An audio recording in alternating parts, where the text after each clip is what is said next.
around Dodge City and to the territory on west, there's just one way to handle the killers and the spoilers, and that's with the U.S. Marshal and the smell of Gunsmoke.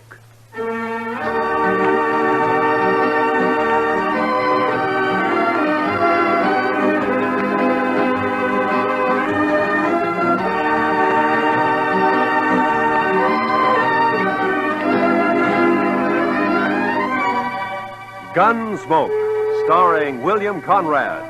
The story of the violence that moved west with young America. The story of a man who moved with it. Matt Dillon, United States Marshal.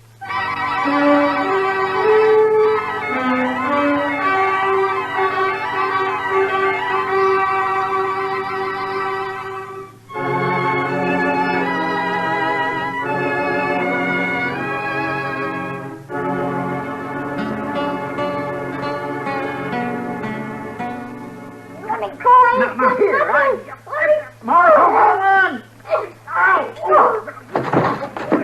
me go! Well, what have you got there, Chester? Half boss, half kid, Mr. Dillon. I'll smack you flat on the Hold way. it now. You don't stop that kid. Now, hold it.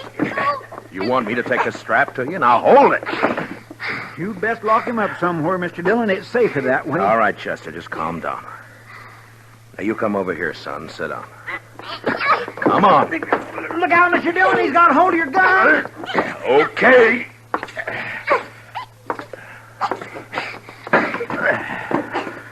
Now, you sit there. And don't you move an inch. You hear me? Not 1 inch. He is a mean little bug.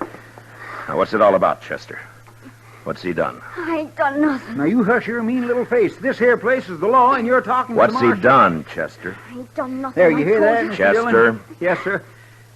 Well, sir, I don't rightly know what he's done. That's what I told you. I ain't done nothing. Mr. Dillon, I was walking down to the office when I see this kid. I know most all the sprouts in town, but not him, so I says, hello, and he starts running. That's what he did? Yes, sir. And that's why you brought him in here? I sure did, Mr. Dillon. I figured if a kid runs away from me for doing nothing, then he's been up to something, so he must have done something. You know what I mean? No. Now, what's your name, son? I ain't done nothing. All right. Now, what's your name? I ain't saying. There, you see what I mean, Mr. Dillon? Just plain, ornery, mischievous. You little live boy. here in Dodge? I ain't saying. All right. Well, he's probably a runaway, Chester. I guess we'll have to lock him up until somebody comes looking for him, huh? Best thing in this whole wide world to do, Mr. Dillon. Just look at where he gnawed my thumb. Best thing to do. Come on, You ain't gonna lock me up? Have you got a better idea? We got to do something with you. Let me be on my way. Well, where do you live? About 4 miles out. Oh. Oh, sure. I know you. You're the Macklin kid. No, I ain't. I'm Danny Birch, but I ain't Sam. There, I knew he wasn't town kid. I just knew that, Mr. Dillon. What did I tell you? Nothing. Now, if you'll just close up a minute, Chester, we can get this settled and Danny can go on his way. Now, you say you haven't done anything wrong, son? No. Your ma know you're in Dodge this morning? Guess so. All your chores done before you came? No. Well, maybe you better go on back then, huh? Your ma might be kind of worried. Guess so. You, got a horse? Yeah. Okay. So long. And take it easy. I can go now? Sure. Go ahead, Danny.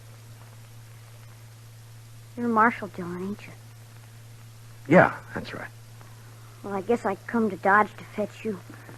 My sister sent me. Oh? I wasn't going to, but I got to now because I promised Lily. She made me swear on Raller's buttons. And I figure if I didn't see, I wouldn't be telling no lie if I told her he wasn't around. But now I see him. No, hold on. Your sister wants me to come out with you to your place, is that it? Yeah. Why? On account of Pa.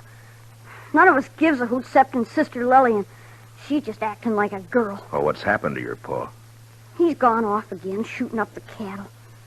Thing is, he took 2 guns with him this time and a whole mess of bullets. Lily's just scared. Your pa been drinking a little, maybe? I guess. Anyhow, he goes loco and stays that way for a long while. But it's like Dave and Donald say. He'll get over it. He always does. They're my brothers, Dave and Donald. They ain't worrying. Uh-huh. Hey, you want me to go out with you to help find him? Is that it? I don't want it. Lily does. And I had to swear on rattler buttons that I'd fetch her. Oh, yeah, sure. Well, it's good that you did. Chester, get your stuff, will you? We'll ride out with Danny.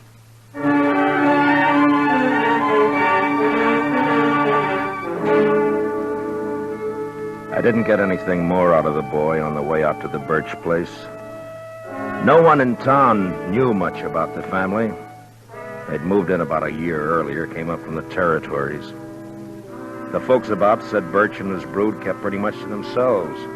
There'd never been any trouble with anybody. I looked at the boy riding his horse bareback.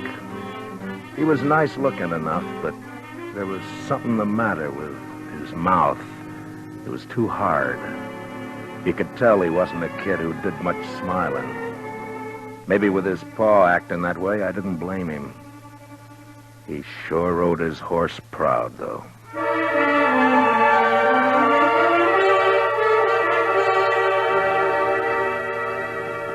It was hot and dry, and by the time we were inside of the Birch place, the sun was burning down hard.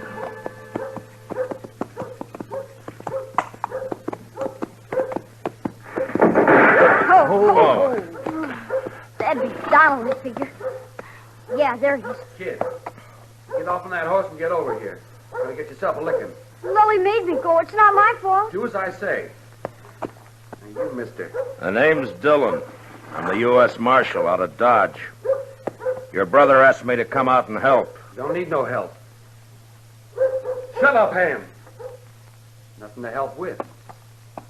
Danny, you heard. Put the horse away and get in the house. You ain't giving me no licking. Put up your gun. I'm coming over to talk. Come on, Chester.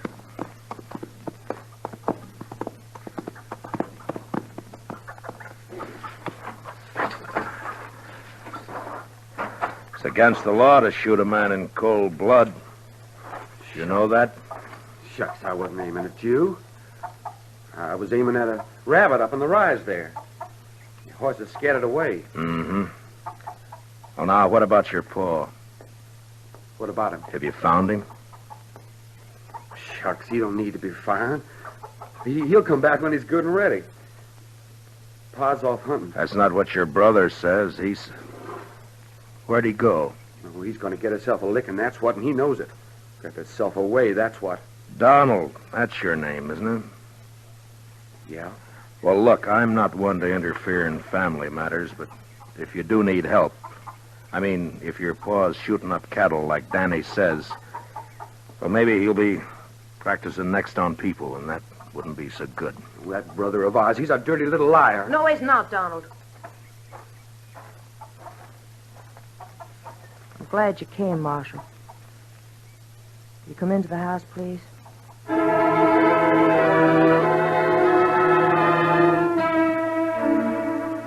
Chester and I followed the girl into the house. I knew it was the sister Lily. All the family I'd seen up to then had a great likeness to each other. Donald slouched in behind us and moved around the room nervous-like. It wasn't by rights a house, and it was too big for a cabin. I had the feeling that they'd put up boards and studs where the fancy took them, and the place just grew another room like a lizard's new tail. I don't know what it was, but I got a funny feeling. It was too hot, and something was wrong. All wrong. And the girl Lily looked square at me with hard eyes.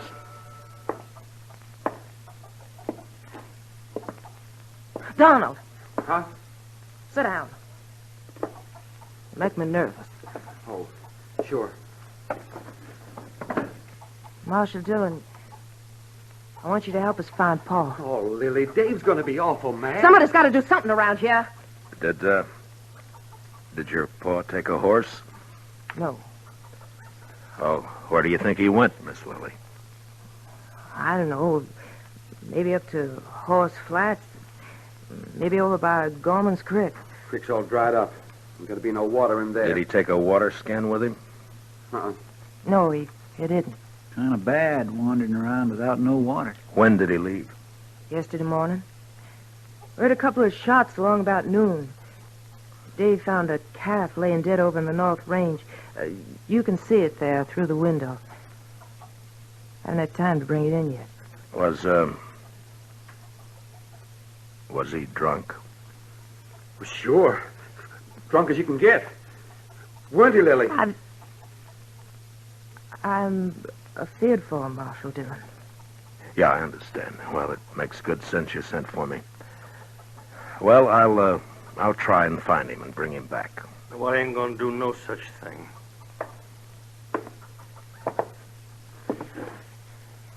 You that Marshal fella out of Dodge? This is Marshal Dillon, Dave. My brother, Dave Birch. How are you? I told you, Lily. Told you keep our business to us, not outside. It's got to be somebody else's business the way it is, Dave. And you know it. No such thing, Lily. I told her, Dave. I told her. I knew you was going to be mad. I figure the four of us, you and your brother here, and Chester and me, ought to be able to get him in before night. Now, mister, I told you we don't need you. Nor no one else. I'll be obliged you get off this property. Dave! Shut up, Lily. Yeah, I'll see you and your fella there to the door, Marshal. I'm sorry, but if your paw's running around dangerous, it's my duty to find him. Donald. I got him. Get up slow, Marshal. And you, fella, reach up high. Okay, Dave. Take the guns. The younger brother, Donald, had got behind my chair, and now he was covering us with a shotgun. Dave took our guns. It was kind of crazy, and I almost wanted to laugh when I saw the kid, Danny, peeking in around the door. But then I saw his eyes, and there was the same thing in them. Hard, angry, as in the others. The girl started to say something. Then she shut up. Now get on your horses and ride back. And I don't want you out here again. This ain't no matter for the law, and you're trespassing. You're making it a matter for the law right now. You know that. Start walking. Them guns is U.S. property. Okay. I ain't no thief.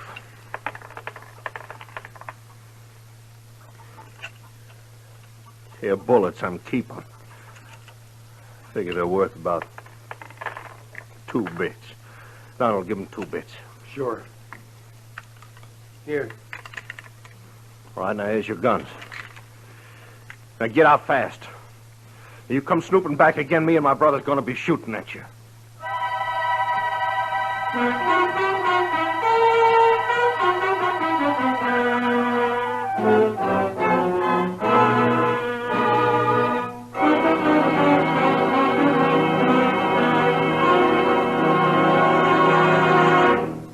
We will return for the second act of Gunsmoke in just a moment. But first, for centuries, arthritis and rheumatism have plagued mankind.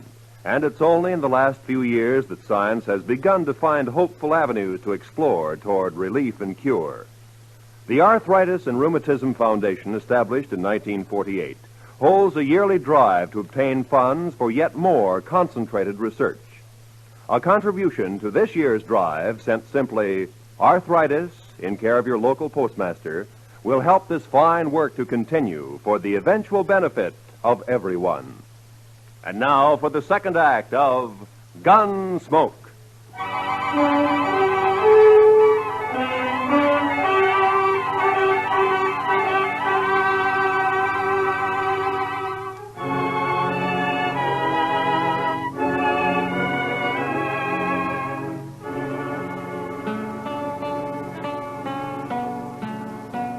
The two brothers followed us out and over to the horses. As hot as it was in the house, it was worse in the open. The saddles were burning. There wasn't another word passed between the Birch boys and me. They just stood covering us. And when I looked back 100 yards or more off, they were still there. Well, sir, that's what comes of trying to do a kindness, Mr. Dillon.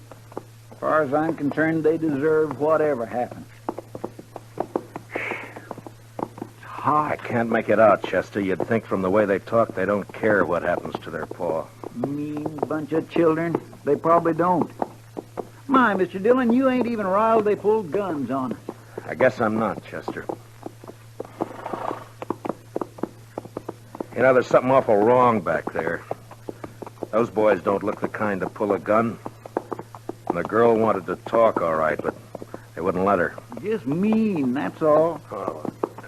Oh, you aim to go back, Mr. Dillon? It's like I said, Chester, if it's just a family affair, you and me don't belong in it. But if the old man's as drunk as he sounds, he could make a lot of trouble. No, we're not going back right now. We're going to have a look around this country for a spell.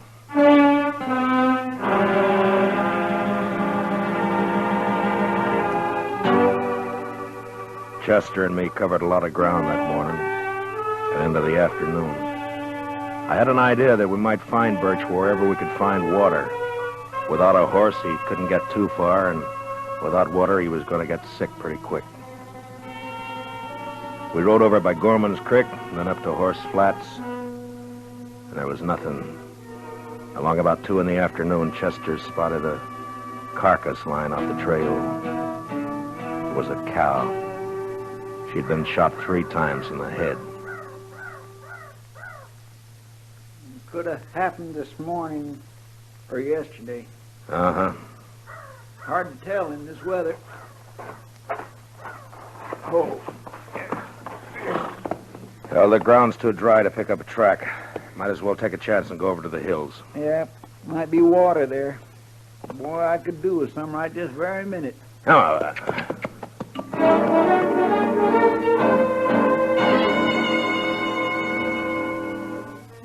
I got a funny taste in my mouth looking at that dead cow.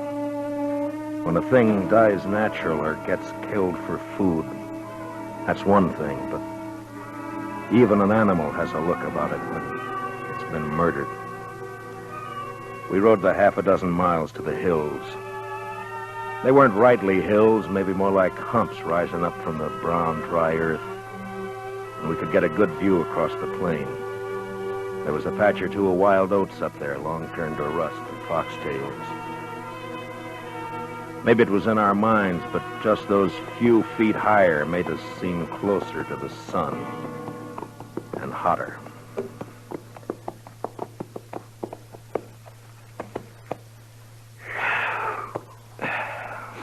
You ought to be able to see if he's out there anywhere.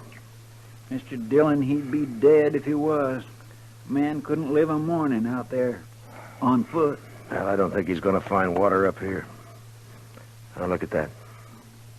Dry as a bone.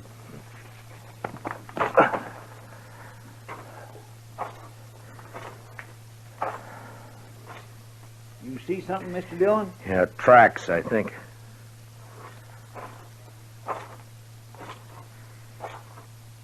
Yeah, he's been up here.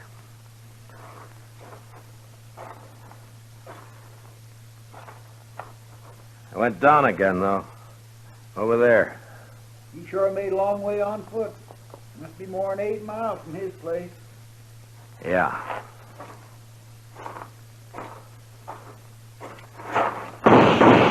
Oh, you darn fool.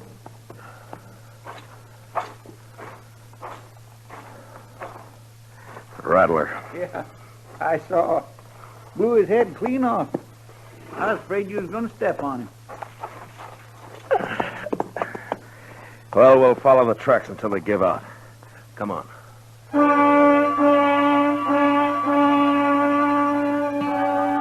Those tracks kept going in and around the hills. In a couple of places we saw where they'd stopped by a dry water hole and went on. Then as the hills sloped down to the plain again, we lost them. But the direction seemed to be headed back to the Birch place. That's the way we rode. We hadn't gone more than 15 minutes along when we saw the body of a man and a horse some few feet away. They were both dead.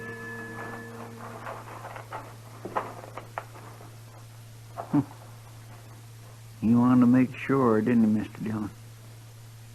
Birch must have emptied his gun. Look at that. Isn't it Jack Mason, one of old man Gorman's hands? Yes, sir. That's who 'tis right enough. Nice fella, too. I knew him a bit. Get him on your horse, will you, Chester, and take him over to Mr. Gorman? Yes, sir, I'll do that. I'm going to go back to the Birch place. I'd rather come with you, Mr. Dillon. No, meet me there, huh? Yes, sir. And if you see Birch on the way, watch your step. Try not to kill him. But don't take any chances. No, sir, I surely won't.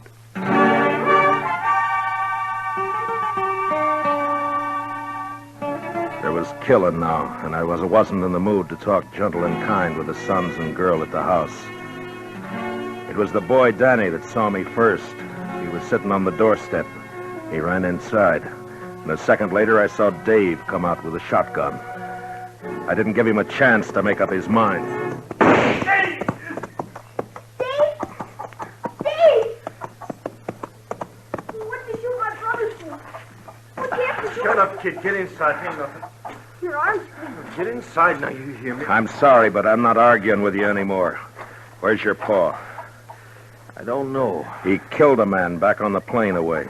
You're a liar. Told you get in the house, kid. Now get. I'm staying. He's a liar. Pa never killed nobody. Where's Donald and your sister? Outlook. Mr. Diddy. He killed someone. Yeah. Jack Mason, one of Gorman's boys. Don't you say that. Don't you say Danny, it. get me some whiskey, will you? My arm pains. Yeah. Yeah, I will. But you ain't gonna tell no lies about my pa. You tell him to quit, Dave. Where do you think he is? Donald Hurst shot up Horse Flats when they'd gone up there. And he must have doubled back from the hills. Listen, you told the boy to ride into town and fetch the doc out here. He'll take care of that arm. Okay. When my deputy rides in, Chester Proudfoot, tell him where I've gone, will you? Sure.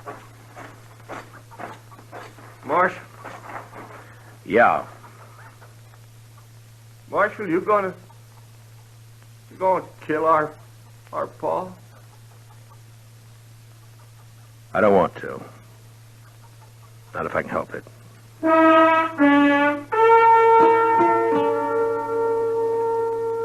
Over at Horse Flats, I caught up with Donald and Lily Birch. I told them about the killing. And a half mile further on, the three of us saw the old man. He was crouched down on his haunches by a parched water hole, stripped naked. He was crying. It was a bad sound. And when I saw his eyes, I knew he wasn't drunk. There was no sign of his guns or his clothes.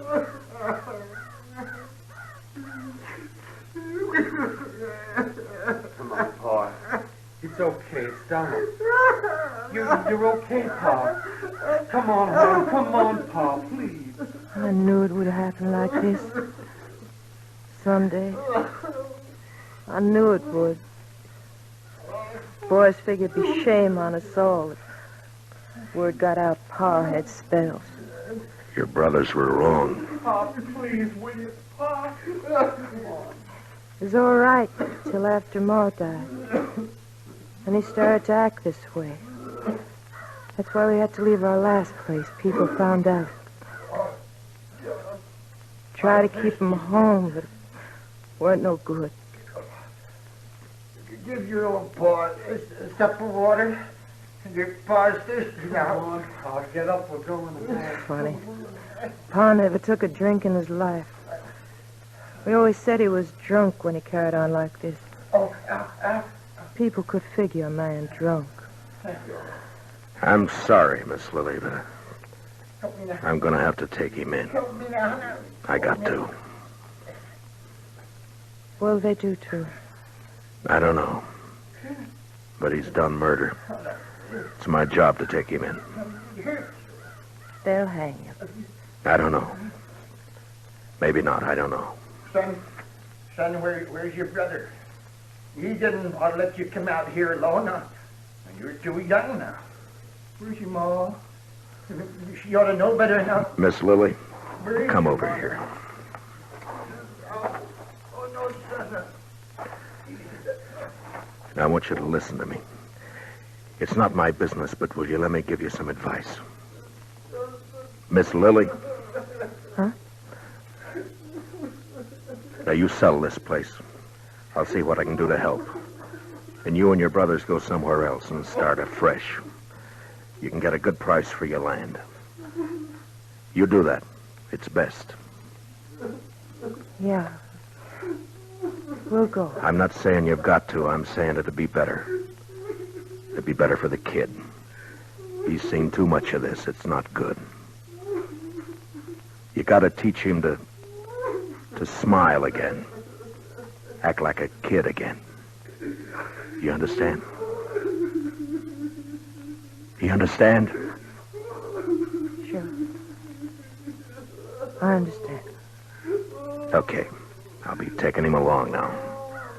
We'll stop off at your place with some clothes. All right.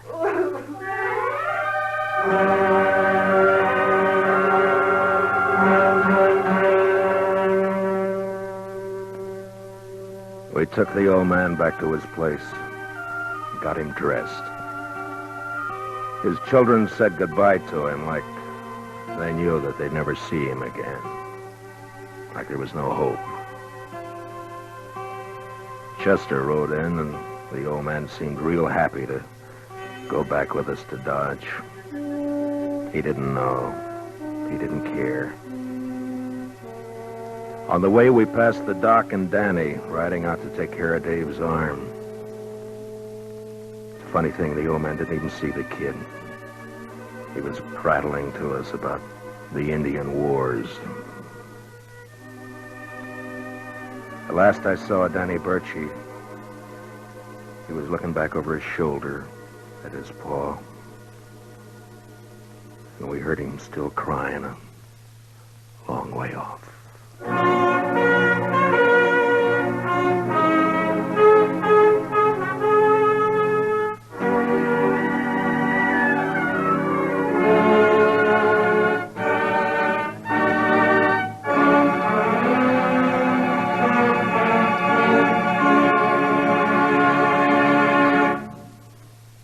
Gunsmoke, under the direction of Norman MacDonald, stars William Conrad as Matt Dillon, U.S. Marshal. Tonight's story was specially written for Gunsmoke by Anthony Ellis, with music composed and conducted by Rex Corey. Featured in the cast were Richard Beals as Danny and Michael Ann Barrett as Lily, with Lee Millar, John Boehner, and Lawrence Dobkin.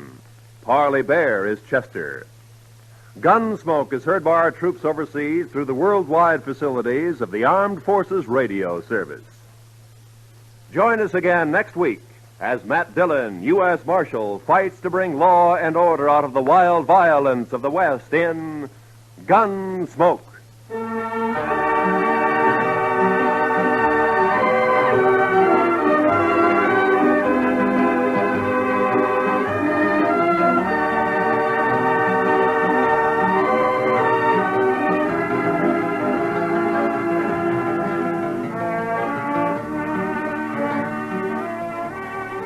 The New York Philharmonic celebrates its 110th birthday tomorrow, and in observance, there will be a repeat performance of Beethoven's Symphony No. 5. This work was featured on the first Philharmonic broadcast over 100 years ago. This is Roy Rowan speaking. America now listens to 105 million radio sets and listens most to the CBS Radio Network.